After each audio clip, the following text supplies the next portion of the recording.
किसान साथियों, कल ट्रिब्यून में एक खबर प्रकाशित होती है जिसमें डिप्टी सीएम ये दावा करते हैं कि किसान के कपड़ों में संयुक्त किसान मोर्चा में कुछ आड़ती लोग बैठे हैं। उनको किसानों को सिर्फ भ्रमित करने के अलावा और कोई लेना देना नहीं है। सच कभी पराजित नहीं होता और झूठ की ज़्यादा लंबी उम्र नहीं होती। जैसा कि पंजाब में एक सफल प्रयोग हुआ डीबीटी का, यानी कि 48 घंटे के अंदर जे फार्म मिलते ही किसान के खाते में पेमेंट। लेकिन जिस तरह से राजेवाल और गुरनाम चडूनी बहुत बड़े आड़ती प्रतिनिधि हैं और उनकी आड़त के अपने व्यवसाय भी हैं, उन्होंने जब हरियाणा में सीधे खाते में पैसे जा रहे थे, उन्होंने उनका विरोध किया और बचकाने उसमें एक्सक्यूज दिए कि जो लोन रिकवरी है वो किसानों की मर्जी के बगैर हो जाएगी। हम इसी चीज़ का खुलासा आपसे कर रहे हैं। जब आप अपनी पेमेंट के लिए बैंक का कोई विवरण देते हैं तो आप अपने किसी बच्चे के नाम पे, फैमिली मेंबर के नाम पे उस बैंक के खाते का विवरण आप दे सकते हो जिसमें आपने जिस बैंक से कोई लोन नहीं लिया हो। और दूसरी बात है कि पहली बार काश्तकार किसान के लिए उसमें कॉलम दिया गया है कि आप काश्त खेती करते हो, बटाईदार खेती करते हो, तो आपको उसका लाभ भी मिलेगा उस खरीद का। लेकिन डीबीटी 1 तारीख से और 15 दिन हो गए, अगर उसकी पेमेंट सरकार कोई रोक रही है तो जैसे रवि आजाद ने अडानी साइलोज का मामला उठाया है, उसके पीछे खेल सरकार का ये है कि मंडी से बाहर मंडी का प्रयोग, और वो प्रयोग उनका शुरू होना हो गया है। आज हरियाणा की 5 मंडी ऐसी हैं जिनमें अंदर बिल्कुल खरीद बंद है और उनकी पेमेंट खातों में ना जाके किसानों की उनको विवश किया जा रहा है कि वो अडानी के साइलोज में अपने ट्रैक्टर ट्रॉली खाली करें। और बम्बेवा में तो यहाँ तक भी अपमान हुआ कि उनके गेहूं में चमक नहीं है, उनके साइज प्रॉपर नहीं है, उनके गेहूं को ठुकरा भी दिया गया। और जिस तरह से पहले प्रदीप धनखड़ ने झज्जर अनाज मंडी में जिस तरह से अपने 22-22 दिन अनशन किए, उससे चीज खुल के आती थी। सेंट्रल एक्साइज डिपार्टमेंट केंद्र के अधीन आता है। दिल्ली पुलिस या हरियाणा पुलिस या जो सत्ताएं बार बार बदलती रही, जब भी कोई राजनीतिक पार्टी दूसरी राजनीतिक पार्टी पे उंगली उठाती है वो ये भूल जाती है कुछ राज्य में उनकी सरकारें होती हैं, वहाँ वो प्रयोग नहीं करते और जनता को भ्रमित करने के लिए कहते हैं।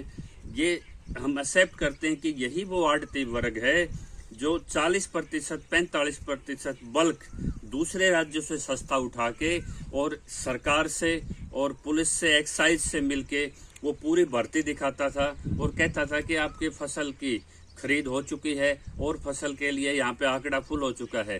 तो वो जो लूट थी वो आड़ती कर रहा था।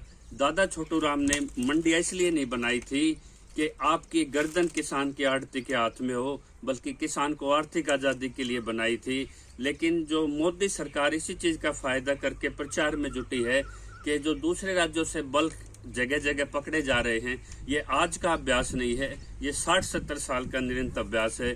तो जो एफपीओ इसकी जगह जो आएंगे वो आड़ती से भी ज़्यादा खतरनाक इसमें काम करेंगे। अब सवाल ये उठता है कि आड़ती अगर कोई इस तरह का खेल कर रहा है तो क्या वो खेल कॉरपोरेट को करने दिया जाए? अपनी जवाबदेही से सब लोग बच रहे हैं। तो अब किसान को ये सोचना है कि आपकी पेमेंट रोकने के पीछे सीधा इनका एक ही मकसद है कि आप तंग आके आपकी पेमेंट ना हो तो आप अनाज को सीधा प्राइवेट साइलोज में लेके जाएं। और कुछ मूर्ख हमारे किसान इसमें ये भी कहते हैं 50 रुपये ज़्यादा वहाँ मिल जाए, 1 घंटे में हमारी ट्रॉली वहाँ से फारिग हो जाती है। अरे मंडी से बाहर मंडी का प्रयोग जिसके लिए आप सड़कों पे बैठे हो, फिर आपका आंदोलन किस चीज़ के लिए है? और सबसे बड़ी, जैसे सांप सूंघ गया हो, 2022 का चुनाव सिर्फ किसान मोर्चा में बैठ के कुछ किसान नेता लड़ रहे हैं। आज वो भूल गए हैं कि जो लड़ाई मंडी से मंडी के बाहर प्रयोग के वो उसके गुण दोष दिखाते थे, आज वो उस पर चुप क्यों हैं? आज वो एफसीआई को तो घेराव की बात करते हैं, लेकिन अडानी साइलोज पे वो एक कलम या एक भी उनका आह्वान नहीं होता। तो कल सिंगू बॉर्डर पे एक मीटिंग है, उसमें हरियाणा संयुक्त किसान मोर्चा जबरदस्त तरीके से इसकी पैरवी करेगा। और जो नेता जिसके बयान से या आह्वान से बसते घूम रहे हैं, उनको सोचना होगा, किसान को भी सोचना होगा कि ये नेतृत्व में या किसान आंदोलन के फोकस में किसान होना चाहिए। अगर किसानों की 300 शहादतों का दर्द अगर किसान लेके उस दर्द को नहीं लड़ता या पीछे कोई राजनीतिक उनके ये मोहरे बन जाते हैं, तो हमें उस राजनीति को भी हराना होगा, उस खाप सिस्टम को हमें उससे पहले हराना होगा। रोहतक जाट भवन का एक एग्जाम्पल है, जहाँ 90% हर खाप में 2 नेता खड़े कर देती है राजनीति। उनकी पूरी लिस्ट वहां पे है।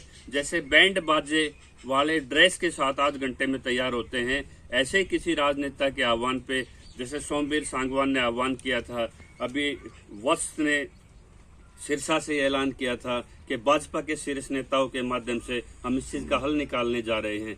तो ये खाप सिस्टम वो है जो सड़कों पे बैठे हैं। आप इनके भाइयों से पगड़ी बंधवाइए और इनको थोड़ा सम्मान लीजिए, और आप आंदोलन में सबसे बड़ी रुकावट, यदि आंदोलन में आपको राजनीति रोकनी है तो इन खापों से मुक्त होना पड़ेगा। जिस दिन किसान जजपा का, बीजेपी का बहिष्कार करते हैं, उसी दिन दीपेंद्र हुड्डा, अभय चौटाला 3-4 प्रोग्राम उसी विषय पर कर जाते हैं, यानी कि विपक्ष उस चीज का फायदा उठाता है, तो सत्ता कैसे बर्दाश्त करे।